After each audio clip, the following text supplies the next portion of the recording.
digress.org. Inside the federal court at Concord, New Hampshire. Here are the final things I observed at indie reporter Chris King's hearing. King was suing for access to Senate candidate Kelly Ayotte's events.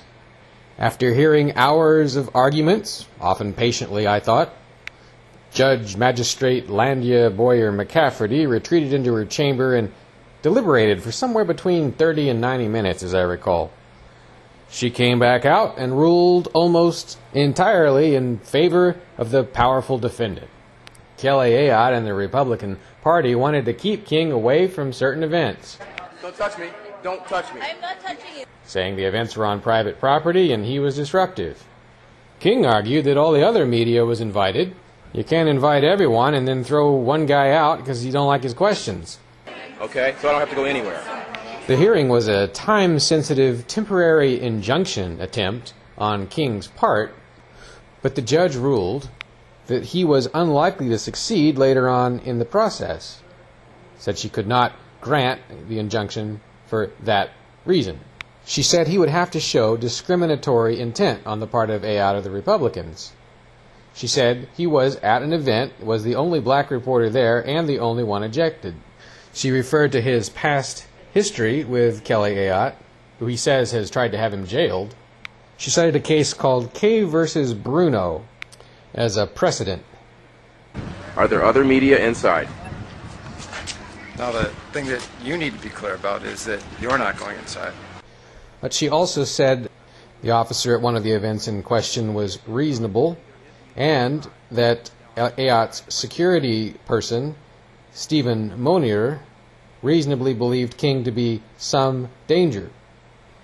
King, of course, not happy with the ruling, he writes, quote, "This is a limited public policy argument, especially important when commercial property is involved as opposed to a private home.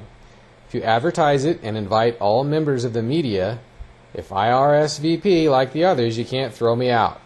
This is what happened at the VFW.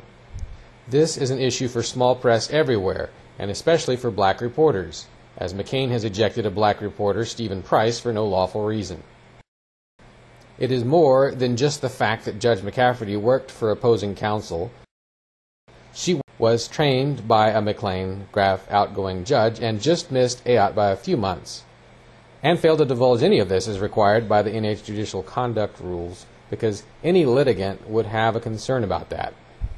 When I show up at a rally, you can't treat me any differently than other reporters or camera crews who are equidistant from a candidate. They don't have to answer my questions, but the police are not allowed to interfere with me asking them by singling me out." Unquote. The Sacred Non-Aggression Principle, SNAP for short. It's more than a philosophy. It's also a nifty little booklet series. By practicing the SNAP as our highest social standard, humans can live in a more benevolent world, a place with more peace, safety, and abundance. But it all starts with you. Learn to talk the SNAP and walk the SNAP. Visit digress.org.